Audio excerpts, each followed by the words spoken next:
Nos dias atuais, opções de games não faltam de todos os gêneros para todas as idades. Tamanhas são as opções que você pode ter um naquele seu PC da Xuxa, ou jogar algo enquanto tá sujando a porcelana.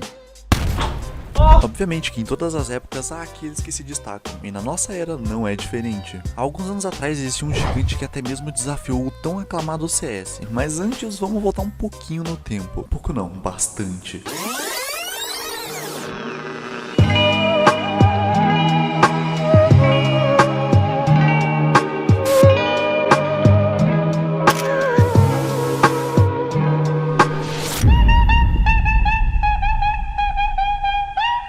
O ano é 2008, os brasileiros comemoram o Urso de Ouro, prêmio dado no Festival de Berlim, onde o filme Tropa de Elite, um clássico brasileiro considerado por muitos um tesouro nacional, foi premiado. Os paulistas sentem um terremoto de 5,2 graus na magnitude da escala Richter e ficam perdidinhos. E o Rio de Janeiro vai pra final na escolha de sede para os Jogos Olímpicos de 2016. Rio de Janeiro.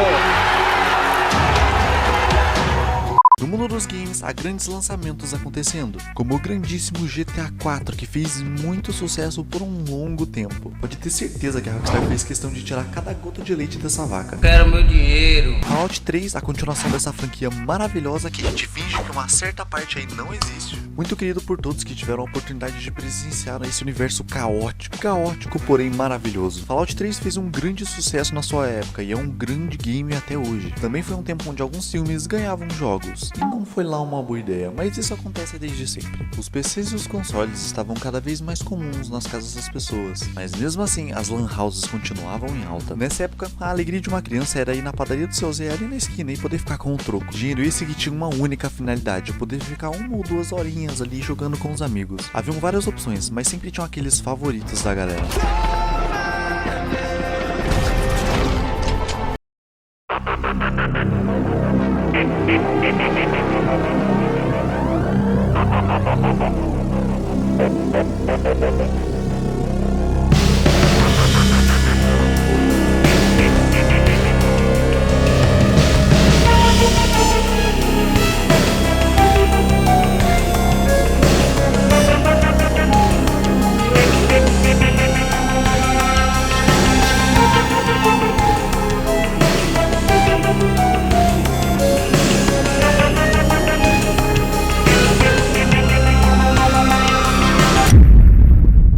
Famoso e tão aclamado CS 1.6, jogo esse que dispensa apresentações. Originou-se de um mod de Half-Life e construiu todo um império em cima disso, sendo muito famoso e jogado até hoje. Tibia, outro jogão, é basicamente um ancião quando falamos do gênero MMORPG. Foi originalmente lançado em 1997 e cativou muitas pessoas desde então. Sua mecânica de upar personagens, buscar tesouro, resolver enigmas, explorar áreas como cidades, masmorras, florestas, desertos, ilhas, praias, minas e etc. foram muito inovadoras na época e se tornou uma febre ao chegar nas lan houses, assim como o Ragnarok Online, que foi um dos primeiros jogos coreanos exportado para outros países com sucesso. O game estourou quando chegou no Brasil e convenhamos, quem nunca perdeu a noção do tempo jogando essa maravilha. Dentro de todos esses games, um que marcou bastante tal época foi o Point Blank.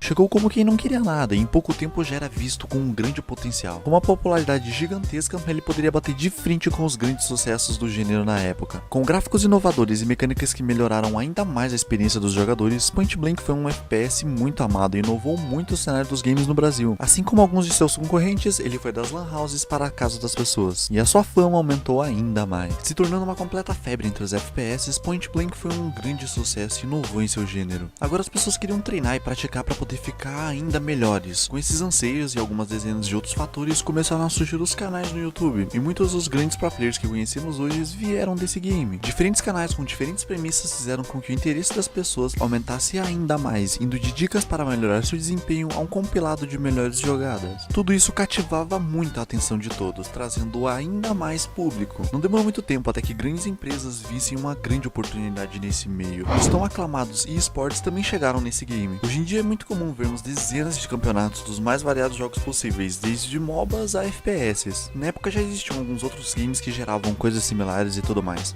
Porém era muito difícil e incomum para qualquer outro jogo conseguir isso sem que já não tivesse muita popularidade. Adentrar esse mundo não era fácil, pois como não era uma modalidade tão popular, o eSports não era bem visto e não tinha tanto destaque quanto hoje. Isso resultava em um baixo investimento e consequentemente em poucos grandes sucessos. Counter-Strike é um ótimo exemplo de um grande investimento, pois foi um dos precursores do eSports no Brasil, e também um dos responsáveis por popularizar os campeonatos. Logo depois de ter seu primeiro campeonato, o Point Blank explodiu ainda mais. Com milhares de jogadores novos todos os dias, a sua fama crescia cada vez mais. Aquele fetinho de game estava se tornando um bodybuilder. Pode vir comigo, monstro! Mas como nem tudo é um mar de rosas,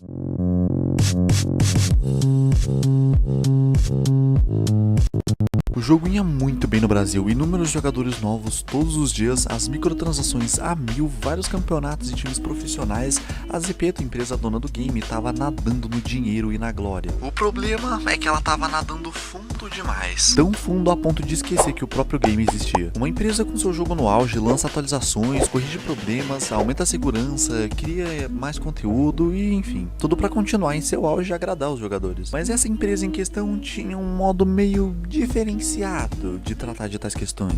Mas tu começou no Point Blank, não foi? Comecei no Point Blank. Aí, aquele jogo é muito ruim, Carol. Mano, já foi bom. Já foi bom. O Jean que fala às vezes aí que era maneiro Eu mesmo. falo assim, pessoal, por que você não volta? Porque não dá mais. Vamos ser sinceros, mas já foi bom. Foi da hora. Mas por que hoje não dá mais? Tem muito hack? Tem muito hacker e, tipo assim, naquela época que a gente começou, eu falo que a gente ia muito por zoeira, né? Você tava lá por estar com os amigos, etc. Virou um negócio muito pay to win, um negócio com muito hacker e a empresa nunca investiu no Brasil. As atualizações aconteciam com uma frequência decadente e o intervalo entre elas só aumentava. O jogo mantinha sua essência, mas esquecia de coisas que poderiam melhorar ainda mais a experiência dos jogadores, como uma arma nova, um mapa novo ou coisa do tipo. Conteúdos assim prendem o seu público, aumenta o interesse deles para jogar o seu game, sem contar que pode instigar a curiosidade de outras pessoas e atrair ainda mais gente. Mas a empresa não queria nem saber, tanto que um tempo depois a OnGame ficou responsável pelo game do Brasil. Não mudou muita coisa, mas já era algo. Mesmo com todos esses pontos negativos, as pessoas ainda amavam o game e continuavam jogando, pois a experiência era única e sempre valia a pena. Mas com o desleixo da empresa, uma vulnerabilidade surgiu.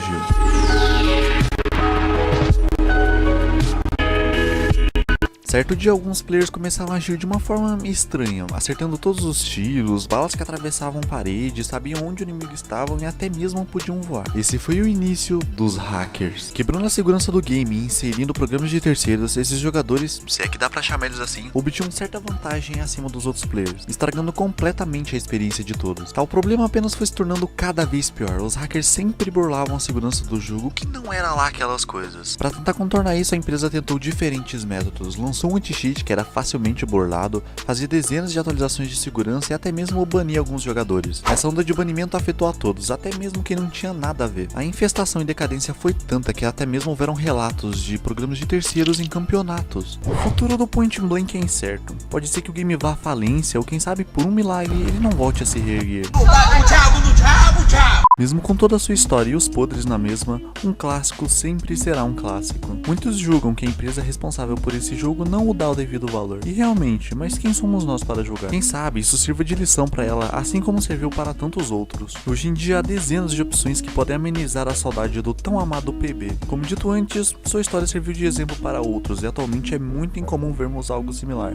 Obviamente que há, porém não em tal escala. Chegou em um ponto onde aparentou que a empresa não aguentava mais, e daí em diante foi só ladeira abaixo. Atualmente o jogo tem seus servidores online, porém infestado de hackers. De vez em quando recebe algumas atualizações, mas nunca matando o seu mal pela raiz. É triste ver que um game assim que tinha tanto potencial foi simplesmente destruído por pessoas com más intenções e uma empresa desinteressada. Uma oportunidade de ouro jogada no lixo. Point Blank serviu de lição para muitos outros games que atualmente pegam bem pesado nessa questão de hacking. Se você gostou do vídeo, não Não esquece de curtir, compartilha com aquele amigo que amava o PB e sinta-se à vontade para comentar algum outro tema que você gostaria de ver. E a gente se vê na próxima!